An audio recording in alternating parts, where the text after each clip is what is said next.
2022ರಲ್ಲಿ ಉದ್ಘಾಟನೆ ಮಾಡಿರುವಂಥ ಈ ಅಟಲ್ ಬ್ರಿಡ್ಜ್ ಯಾವ ರೀತಿ ಇದೆ ಅಂತ ನಾನು ನಿಮಗೆ ತೋರಿಸ್ತೀನಿ.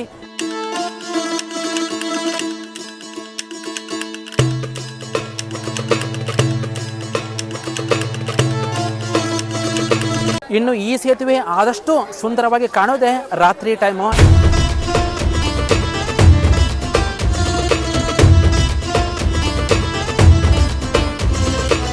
ಏಳರಿಂದ 8-10 ಅಂತಸ್ತು ಇದೆ ಈ ಪೂರ್ತಿ ಬಾವಿ. ಅದೇ ಬಾವಿಯಿಂದ ಪೂರ್ತಿ ಮೇಲ್ಗಡೆಯಿಂದ ಕೆಳಗಡೆ ಬಿದ್ದು ಇದೇ ಜಾಗದಲ್ಲಿ ಅವರು ಕೂಡ ಪ್ರಾಣ ಬಿಟ್ಟಿದ್ದು.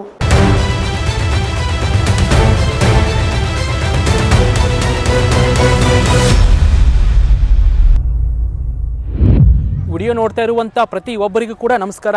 ಇವತ್ತಿನ ಈ ವಿಡಿಯೋದಲ್ಲಿ ನಿಮಗೆ 1498ರಲ್ಲಿ ರಚಿಸಿರುವಂಥ 5 ಅಂತಸ್ತಿನ ಬಾವಿ ಬಗ್ಗೆ ಸಂಪೂರ್ಣವಾದ ಮಾಹಿತಿನ ನಾನು ನಿಮಗೆ ತಿಳಿಸ್ತೀನಿ. ಆ್ಯಕ್ಚುಲಿ ಇವಾಗ ನಾನಿರೋದು ಎಲ್ಲಿ ಅಂದರೆ ಅದುವೇ ಗುಜರಾತಿನ ಅಹಮದಾಬಾದ್ನಲ್ಲಿ. ಈ ಬಾವಿ ಹೆಸರು, ಈ ಜಾಗದ ಹೆಸರು ಏನಂದರೆ ಅದುವೇ ಅಡಾಲಜ್ ನೀ ವಾವ್ ಅಂತ. ಈ ಸ್ಥಳದ ಬಗ್ಗೆ ಸಂಪೂರ್ಣವಾದ ಮಾಹಿತಿನ ಇವಾಗ ನಾನು ನಿಮ್ಗೆ ತಿಳಿಸ್ತೀನಿ. ಈ ವಿಡಿಯೋ ನಿಮಗೆ ಇಷ್ಟ ಆದರೆ ಮಾತ್ರ ಲೈಕ್ ಮಾಡಿರಿ, ಅಥವಾ ಇಷ್ಟ ಆಗಿಲ್ಲ ಅಂದರೆ ಪರವಾಗಿಲ್ಲ ಡಿಸ್ಲೈಕ್ ಮಾಡಿರಿ. ಬನ್ನಿ ಇವತ್ತಿನ ಈ ವಿಡಿಯೋನ ಶುರು ಮಾಡೋಣ. ಇವಾಗ ಏನು ನೀವು ನೋಡತ್ತಿರಲ್ಲ, ಈ 5 ಅಂತಸ್ತಿನ ಬಾವಿಯನ್ನು ಆವಾಗಿನ ಕಾಲದಲ್ಲಿ ಅಂದರೆ 1948ರಲ್ಲಿ ವಘೇಲ ವಂಶದ ರಾಜ ವೀರ್ ಸಿಂಗ್ ಅವರು ಬದುಕಿರುವಂಥ ತಮ್ಮ ಹೆಂಡತಿಗೋಸ್ಕರ ಇದನ್ನು ಕಟ್ಸೋಕೆ ಶುರು ಮಾಡ್ತಾರೆ. ಆದರೆ ಕಟ್ಟಿಸ್ತಾ ಸ್ವಲ್ಪ ಅರ್ಧ ಕಟ್ಟಿದ ನಂತರ ಒಂದು ದೊಡ್ಡ ಯುದ್ಧದಲ್ಲಿ ಈ ವೀರಸಿಂಗ್ ಅನ್ನೋ ರಾಜ ಸಾವನ್ನಪ್ತಾರೆ. ಸಾವನ್ನಪ್ಪಿದ ನಂತರ ಅಲ್ಲೇ ಇರೋದು ಒಂದು ದೊಡ್ಡ ಟ್ವಿಸ್ಟ್ ಅಂತ ಹೇಳ್ಬೋದು. ಅವರು ಸಾವನ್ನಪ್ಪಿದ ನಂತರ ಈ ಬಾವಿಯ ಕಟ್ಟಡ ಅರ್ಧಕ್ಕೆ ನಿಂತೋಗುತ್ತೆ. ಅದು ಅಂದರೆ ಮುಂದೆ ಪೂರ್ತಿ ಆಗಲ್ಲ. ಅದೇ ಸಮಯಕ್ಕೆ ಮುಸ್ಲಿಮರ ಸುಲ್ತಾನ್ ಆದಂಥ ಮೊಹಮ್ಮದ್ ಬೇಗ್ಡೆ ಅವರು ಇದನ್ನು ತಾನು ಕಟ್ತೀನಿ ಅಂತ ಹೇಳ್ತಾರೆ. ಅವರು ಆ ರೀತಿ ಹೇಳಿದ ತಕ್ಷಣ ಎಲ್ಲರೂ ಖುಷಿ ಆಗ್ತಾರೆ. ಸ್ವತಃ ವೀರಸಿಂಗ್ ಅವರ ಹೆಂಡತಿ ರೂಪಬಾ ದೇವಿಯವರು ಕೂಡ ಖುಷಿ ಆಗ್ತಾರೆ. ಇಲ್ಲ, ಇದು ಪೂರ್ತಿ ಆಗೋಕೆ ಒಬ್ಬರು ಕೈ ಜೋಡಿಸ್ತಾ ಇದ್ದಾರೆ ಅಂತ ಖುಷಿ ಆಗ್ತಾರೆ. ಆವಾಗ ಈ ಮೊಹಮ್ಮದ್ ಬೇಗ್ಡೆ ಅವರು ಇದನ್ನು ಕಟ್ಟೋಕೆ ಶುರು ಮಾಡ್ತಾರೆ.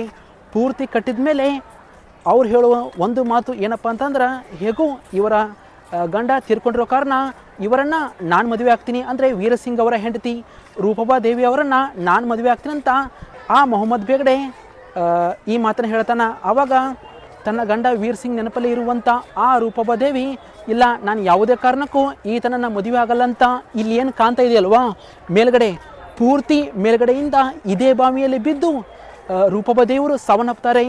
ಒಂದು ಕಡೆ ಈ ರೀತಿ ಆದರೆ ಇನ್ನೊಂದು ಕಡೆ 1499ರಲ್ಲಿ ಇದೇ ಜಾಗದಲ್ಲಿ ಸ್ವತಃ ರೂಪಬಾ ದೇವಿಯವರೇ ತನ್ನ ಗಂಡ, ಅಂದರೆ ಸತ್ತೋಗಿರುವಂಥ ತನ್ನ ಗಂಡ ಅವರ ನೆನಪಿಗಾಗಿಯೇ ಈ ಸ್ಥಳ ಕಟ್ಟಿಸಿದ್ದು ಅಂತ ಈ ರೀತಿ ಇದೆ. ಬಟ್ ನಿಜವಾಗಲೂ ಈ ಪ್ಲೇಸ್ ಇವತ್ತಿಗೂ ಕೂಡ ಈ ರೀತಿ ಇದೆ ಅಂದರೆ ಒಂದು ರೀತಿ ಸೂಪರ್ ಅಂತ ಹೇಳ್ಬೋದು. ನೋಡ್ತಾ ಇರ್ಬೋದು ನೀವು, ಒಳಗಡೆ ಗೋಡೆ ಮೇಲೆ ಆಗಿರ್ಬೋದು, ಎಲ್ಲ ಕಲ್ಲಿನ ಮೇಲೆ ಯಾವ ರೀತಿ ಕೆತ್ತನೆಗಳನ್ನು ಮಾಡಿದಾರಂಥವರು. ಈ 5 ಅಂತಸ್ತಿನ ಬಾವಿ ಒಳಗಡೆ ಗೋಡೆಗಳ ಮೇಲೆ ಹಿಂದೂ ಮತ್ತು ಇಸ್ಲಾಮಿಕ್ ಧರ್ಮದ ಶೈಲಿಗಳಲ್ಲಿ ಹಲವಾರು ಕೆತ್ತನೆಗಳನ್ನು ನೀವು ಕಾಣ್ಬೋದು. ವಿಶಿಷ್ಟ ರೀತಿಯ ಕೆತ್ತನೆಗಳಾಗಿರ್ಬೋದು, ಒಂದು ರೀತಿ ಬೇರೆ ಬೇರೆ ರೀತಿಯ ಧಾರ್ಮಿಕವಾದಂಥ ಕೆತ್ತನೆಗಳನ್ನು ಈ ಜಾಗದಲ್ಲಿ ನೀವು ಕಾಣ್ಬೋದು. ಹೊರಗಡೆ ಎಷ್ಟೇ ಬಿಸಿಲಿರಲಿ 5 ಅಂತಸ್ತಿನ ಈ ಬಾವಿ ಒಳಗಡೆ ಬರ್ತಿದ್ದ ಹಾಗೆ ಪೂರ್ತಿ ನಿಮಗೆ ತಂಪಾಗೋಕ್ಕೆ ಶುರುವಾಗುತ್ತೆ. ಯಾಕಂದರೆ ಒಳಗಡೆ ಬಾವಿ ಇರೋ ಕಾರಣ. ಇದರ ಎಂಟ್ರಿ ಟಿಕೆಟ್ ಪ್ರೈಸ್ ಬಂದು 25 ರೂಪೀಸ್ ಮಾತ್ರ. ನೀವೇನಾದರೂ ಅಹಮದಾಬಾದ್ಗೆ ಭೇಟಿ ಕೊಟ್ಟರೆ ಅಲ್ಲಿಂದ ಸುಮಾರು ಅಹಮದಾಬಾದ್ ಜಂಕ್ಷನಿಂದ 17ರಿಂದ 20 ಕಿಲೋಮೀಟರ್ ದೂರದಲ್ಲಿ ಇರೋದು ಈ ಅಡಾಲಜನ್ನು ಈ ಒಂದು ಬಾವಿ. ಯಾವುದೇ ಕಾರಣಕ್ಕೂ ಇಲ್ಲಿಗೆ ಬಂದರೆ ಬರೋದಂತೂ ಖಂಡಿತ ಮಿಸ್ ಮಾಡಬೇಡಿ. ಹಾಗೆ ಆಲ್ಮೋಸ್ಟ್ ಗುಜರಾತ್ನಲ್ಲಿ ಇರೋರು ಎಲ್ಲರೂ ಇಲ್ಲೇ ಬಂದಾರಂತ ಅನ್ಕೋತೀನಿ. ಯಾಕಂದರೆ ಒಳಗಡೆ ಫೋಟೋ ತೊಗೊಳಕ್ಕೂ ಜಾಗ ಇಲ್ಲ, ಸಿಕ್ಕಾಪಟ್ಟೆ ಜನಗಳು. ಈ ರೀತಿ ಇರುವಂಥ ಬಾವಿಗಳಿಗೆ ಇನ್ನೊಂದು ಹೆಸರು ಕೂಡ ಕರೀತಾರೆ, ಅದುವೇ ಸ್ಟೆಪ್ವೆಲ್ ಅಂತ. ಹಾಗೆ ಇಲ್ಲಿ ಇನ್ನೊಂದು ಮುಖ್ಯವಾದ ವಿಷಯ ಏನು ಅಂದರೆ, ಇದೇ ರೀತಿ ಸ್ಟೆಪ್ವೆಲ್ ಅಂದರೆ ಈ ರೀತಿ ಬಾವಿಗಳು ಗುಜರಾತ್ನಲ್ಲಿ ಹಲವಾರು ಕಡೆ ನೀವು ನೋಡ್ಬೋದು. ಅದರಲ್ಲಿ ಇವಾಗ ನಾನು ತೋರಿಸ್ತಾ ಇರುವಂಥ ಇನ್ನೊಂದು ಪ್ಲೇಸ್ ಯಾವುದು ಅಂದರೆ ಅದುವೇ ಗುಜರಾತಿನ ವಡೋದರಾದಲ್ಲಿರುವಂಥ ಇನ್ನೊಂದು ವಿದ್ಯಾಧರ್ ವಾವ್ ಅನ್ನೋ ಸ್ಥಳ. ಇವಾಗ ಇಲ್ಲಿಂದ ಅಲ್ಲಿ ಹೋಗೋಣ ಬನ್ನಿ.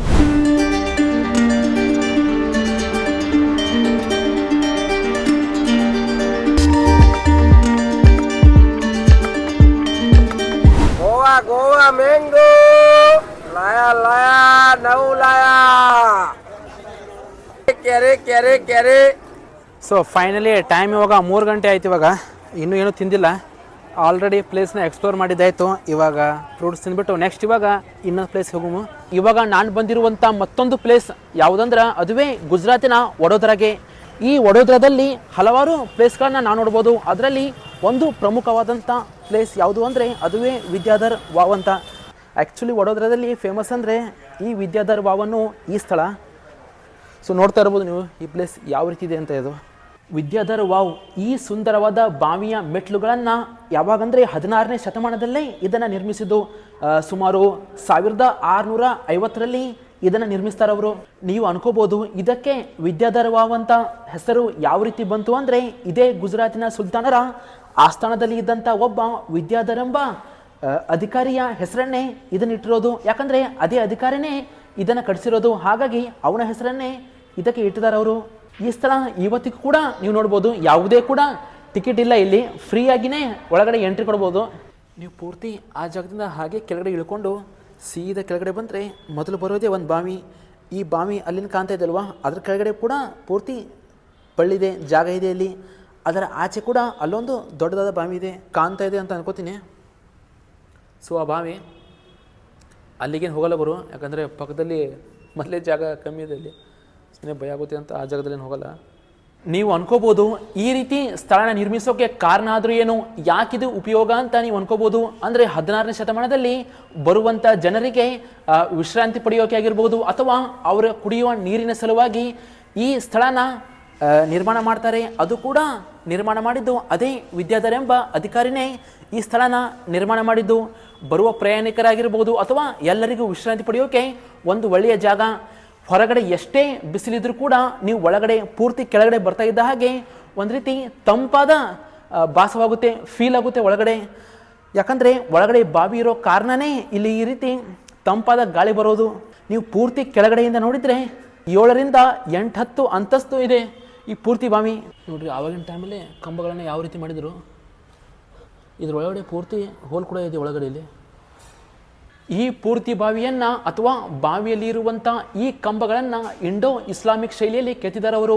ಇವಾಗಲೂ ಕೂಡ ಕಂಬಗಳ ಮೇಲೆ ಹಲವು ಚಿತ್ರಗಳನ್ನು ಮತ್ತು ಗೋಡೆಯ ಮೇಲೆ ಆಗಿರ್ಬೋದು ಒಂದು ರೀತಿ ಬೇರೆ ಬೇರೆ ರೀತಿಯ ಚಿತ್ರಗಳನ್ನು ಈ ಜಾಗದಲ್ಲಿ ನಾವು ಕಾಣ್ಬೋದು.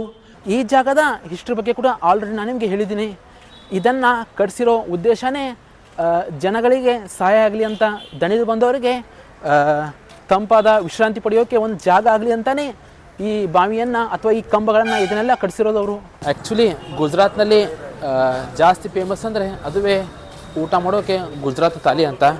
ಇವಾಗ ಈ ಜಾಗದಲ್ಲಿ ನೋಡೋಣ ಗುಜರಾತ್ ಥಾಲಿ ಯಾವ ರೀತಿ ಸಿಗುತ್ತೆ ಅಂತ. ಅದರ ಕೂಡ ಗುಜರಾತ್ಗೆ ಬಂದಿದ್ದೀವಿ ಅಂದಮೇಲೆ ಅದರ ಟೇಸ್ಟ್ ಒಂದು ಸಾರಿ ಮಾಡಲೇಬೇಕು ಗುರು. ಇಲ್ಲೇ ನೋಡ್ತಾ ಇದ್ರಲ್ವ, ಇದುವೇ ಗುಜರಾತ್ ಥಾಲಿ. ನಾ ಯಾವುದೇ ಪ್ಲೇಸಿಗೆ ಹೋದರೂ ಕೂಡ ಆ ಜಾಗದಲ್ಲಿರುವಂಥ ಊಟನ ಒಂದು ಸರಿ ಟೇಸ್ಟ್ ಮಾಡಿದಾಗಲೇ ಅದರ ರುಚಿ ಗೊತ್ತಾಗೋದು. ಇದನ್ನು ತಿನ್ನೊಂಬರ್ರಿ, ಟೇಸ್ಟ್ ಮಾಡೋಣ ಇವಾಗ.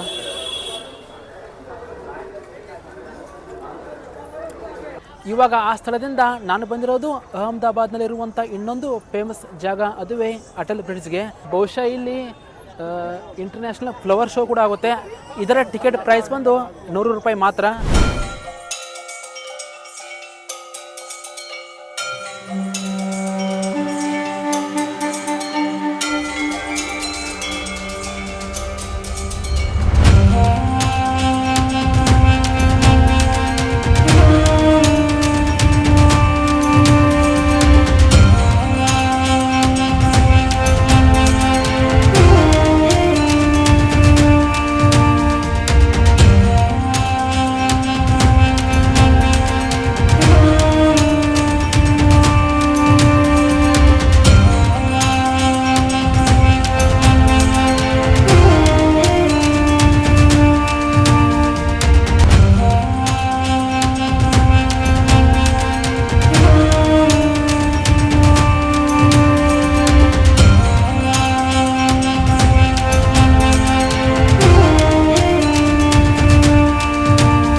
ಎರಡು 2022ರಲ್ಲಿ ನರೇಂದ್ರ ಮೋದಿ ಅವರು ಉದ್ಘಾಟನೆ ಮಾಡಿರುವಂಥ ಈ ಅಟಲ್ ಬ್ರಿಡ್ಜ್ ಯಾವ ರೀತಿ ಇದೆ ಅಂತ ನಾನು ನಿಮಗೆ ತೋರಿಸ್ತೀನಿ.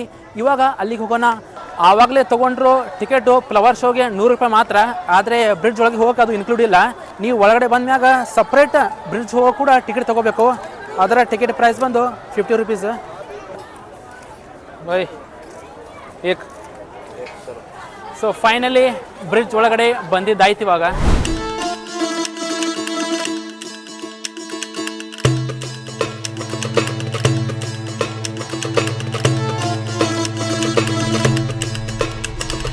ಎರಡು 2022ರಲ್ಲಿ ನರೇಂದ್ರ ಮೋದಿ ಅವರು ಈ ಬ್ರಿಡ್ಜ್ನ ಉದ್ಘಾಟನೆ ಮಾಡ್ತಾರೆ. ಆವಾಗ ನಾವೆಲ್ಲ ನ್ಯೂಸ್ ನೋಡಬೇಕಾದ್ರೆ ಅಷ್ಟೇನು ಈ ಬ್ರಿಡ್ಜ್ ಬಗ್ಗೆ ಎಲ್ಲ ತಲೆ ಕೆಡಿಸ್ಕೊಂಡಿರಲಿಲ್ಲ. ಬಟ್ ನಂತರ ಗೊತ್ತಾಗಿದ್ದು ಪೂರ ಸಿಕ್ಕಾಪಟ್ಟೆ ಫೇಮಸ್ ಇದು. ಆಲ್ಮೋಸ್ಟ್ ಅಹಮದಾಬಾದ್ಗೆ ಬರೋರೆಲ್ಲ ಮೇನಾಗಿ ವಿಸಿಟ್ ಕೊಡುವಂಥ ಒಂದು ಯಾವುದಾದ್ರೂ ಪ್ಲೇಸ್ ಇದ್ದರೆ ಅದುವೇ ಈ ಬ್ರಿಡ್ಜ್ ಇದು. ಈ ಸೇತುವೆ ಟೋಟಲ್ ಆಗಿ 300 ಮೀಟರ್ ಉದ್ದ ಐತಿದು. ಮೇಲೆಗಡೆ ನೋಡ್ತಾ ಇರ್ಬೋದು ನೀವು ಬಣ್ಣಗಳು, ಗಾಳಿಪಟದಲ್ಲಿ ಯಾವ ರೀತಿ ಬೇರೆ ಬೇರೆ ಬಣ್ಣಗಳು ಇರ್ತಾವೋ ಅದೇ ರೀತಿ ಅದನ್ನು ಇಟ್ಕೊಂಡು ಮೇಲೆಗಡೆ ಇರೋ ಪ್ಯಾನಲ್ ಎಲ್ಲ ಒಂದು ರೀತಿ ಗಾಳಿಪಟದಲ್ಲಿರೋ ಬೇರೆ ಬೇರೆ ಬಣ್ಣಗಳ ರೀತಿಯೇ ಇದೆಲ್ಲ ನಮ್ಗೆ ಕಾಣ್ತೈತಿ. ಇದು ಪೂರ್ತಿ ಸೇತುವೆ ನೀಟನ್ನು ಕ್ಲೀನಾಗಿ ಇಟ್ಕೊಂಡಾರೆ ಇದೆಲ್ಲ. ಆ್ಯಕ್ಚುಲಿ ಇಲ್ಲಿ ಪ್ಲ್ಯಾನ್ ಮಾಡಿದ್ರು ಕೂಡ 4 ಗಂಟೆ ಅಥವಾ 3 ಗಂಟೆಗೆ ಬಂದರೆ ಫ್ಲವರ್ ಶೋ ಆಗಿರ್ಬೋದು. ಅದಾದಮೇಲೆ ಈ ಸೇತುವೆನ ಒಂದು ಸಲ ನೋಡಿಕೊಂಡು ಅದಾದಮೇಲೆ 6 ಗಂಟೆಯಿಂದ ಅಥವಾ 7 ಗಂಟೆಗೆ ಲೈಟ್ ಎಲ್ಲ ಆನ್ ಹಾಕೋ ಇಲ್ಲಿ. ಅವಾಗಂತೂ ಈ ಸೇತುವೆ ಸಿಕ್ಕಾಪಟ್ಟೆ ಚೆನ್ನಾಗಿ ಕಾಣ್ತೈತಿ. ಆದಷ್ಟು 3 ರಿಂದ 4 ಗಂಟೆಗೆ ಇಲ್ಲಿಗೆ ಭೇಟಿ ಕೊಡಿ. ಇಲ್ಲಿ ಒಂದೊಂದು ಜಾಗದಲ್ಲಿ ಈ ರೀತಿ ಟ್ರಾನ್ಸ್ಪರೆಂಟ್ ಗ್ಲಾಸ್ ಕೂಡ ಹಾಕ್ಯಾರ, ಅಲ್ಲಿ ನೋಡ್ಬೋದು. ಪೂರ್ತಿ ಕೆಳಗಡೆ ಇರೋ ನೀರೆಲ್ಲ ಕಾಣ್ತದ. ದುರಾದೃಷ್ಟ ಏನಂದ್ರೆ ಅದನ್ನು ಒಂದು ಸಲ ಕ್ಲೀನ್ ಮಾಡ್ಯಾರಿಲ್ಲ ಗೊತ್ತಿಲ್ಲ. ಕೆಳಗಡೆ ಇರೋ ಒಂದಿಷ್ಟು ನೀರೇ ಕಾಣ್ತಾ ಇಲ್ಲ ಅದರಲ್ಲಿ. ಒಂದು ಸರಿನೂ ಕ್ಲೀನ್ ಮಾಡಲಿಲ್ಲ ಅಂತ ಅನ್ಕೋತೀನಿ ನಾನು. ಇವತ್ತು ಜನವರಿ 26 ಬೇರೆ ಹಾಲಿಡೇ, ಗಣರಾಜ್ಯೋತ್ಸವ ಇರೋ ಕಾರಣ. ಸೊ ಎಲ್ಲ ಹಾಲಿಡೇ ಇರೋ ಕಾರಣ ಜಾಸ್ತಿ ಜನ ಇದ್ದಾರೋ ಅಥವಾ ಡೈಲಿ ಇಷ್ಟು ಇರ್ತಾರೋ ಗೊತ್ತಿಲ್ಲ. ಬಟ್ ನನಗೆ ಗೊತ್ತಿರೋ ಪ್ರಕಾರ ಇಲ್ಲಿ ಆಲ್ಮೋಸ್ಟ್ ಜಾಸ್ತಿ ಜನ ಇರ್ತಾರೆ. ನೋಡಿರಿ, ನೀವು ಬಂದಾಗ ಸಿಕ್ಕಾಪಟ್ಟೆ ಎಂಜಾಯ್ಮೆಂಟ್ ಮಾಡ್ಬೋದು. ಫೋಟೋಸ್ ತೊಗೊಳಕ್ಕಾಗಿರಲಿ ಅಥವಾ ವೀಡಿಯೋಸ್ ಮಾಡೋಕ್ಕಾಗಿರಲಿ, ಒಂದು ರೀತಿ ಮೇಲ್ಗಡೆಯಿಂದ ನೀರು ನೋಡೋಕೆ ಒಂದು ರೀತಿ ಒಳ್ಳೆಯ ಅನುಭವ ಅಂತ ಹೇಳ್ತೀನಿ. ಅಹಮದಾಬಾದ್ಗೆ ಬಂದರೆ ಈ ಸೇತುವೆ ಬರೋದು ಯಾವುದೇ ರೀತಿ ಮಿಸ್ ಮಾಡಿಬಿಡ್ರಿ ಅಂತ ಹೇಳ್ತೀನಿ. ಇನ್ನು ಈ ಸೇತುವೆ ಆದಷ್ಟು ಸುಂದರವಾಗಿ ಕಾಣೋದೇ ರಾತ್ರಿ ಟೈಮು. ಯಾಕಂದರೆ ಇಲ್ಲಿನ ಲೈಟಿಂಗ್ಸ್ ಎಲ್ಲ ನೋಡೋಕೆ ಸಿಕ್ಕಾಪಟ್ಟೆ ಚೆನ್ನಾಗಿ ಕಾಣ್ತೈತಿ. ಹಾಗಾಗಿ ಇವಾಗ ಇನ್ನೂ ಲೈಟಿಂಗ್ಸ್ ಆನ್ ಆಗಿಲ್ಲ. ಇನ್ನೂ ಟೈಮ್ ಇವಾಗ 5:30 ಅಂತ ಅನ್ಕೋತೀನಿ.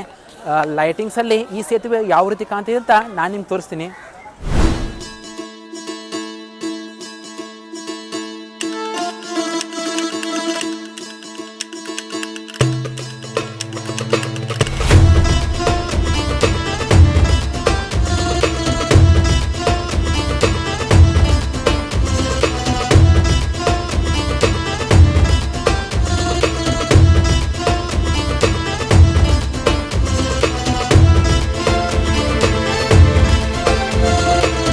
ಸೊ ಇಷ್ಟೊತ್ತೇ ನೋಡಿದ್ರಲ್ಲ, ಇದುವೇ ಅಟಲ್ ಬ್ರಿಡ್ಜಿನ ರಾತ್ರಿಯ ಲೈಟ್ ಶೋ. ಅಂದರೆ ರಾತ್ರಿ ಇಷ್ಟು ಚೆನ್ನಾಗಿ ಕಾಣುತ್ತೆ ಅಂತ ಹೇಳ್ಬೋದು. ಗುಜರಾತಿನ ಅಹಮದಾಬಾದ್ನಲ್ಲಿ ತೋರಿಸಿರುವಂಥ ಈ ವಿಡಿಯೋ ಐ ಹೋಪ್ ನಿಮಗೆ ಇಷ್ಟ ಆಗಿದೆ ಅಂತ ಅನ್ಕೋತೀನಿ. ಇಷ್ಟ ಆದರೆ ಮಾತ್ರ ಲೈಕ್ ಮಾಡಿರಿ, ಅಥವಾ ನಿಮಗೆ ಈ ವಿಡಿಯೋ ಇಷ್ಟ ಆಗಿಲ್ಲ ಅಂದರೆ ಪರವಾಗಿಲ್ಲ, ಡಿಸ್ಲೈಕ್ ಮಾಡಿರಿ. ಇದೇ ರೀತಿ ಗುಜರಾತಿನ ಇನ್ನೊಂದು ಪಾರ್ಟ್ 3 ಎಪಿಸೋಡಲ್ಲಿ ನಾನು ನಿಮ್ಮ ಜೊತೆ ಸಿಗ್ತೀನಿ. ಅಲ್ಲಿವರೆಗೂ ವಿಡಿಯೋ ನೋಡ್ತಾ ಇರುವಂಥ ಎಲ್ಲರಿಗೂ ಕೂಡ ಧನ್ಯವಾದಗಳು.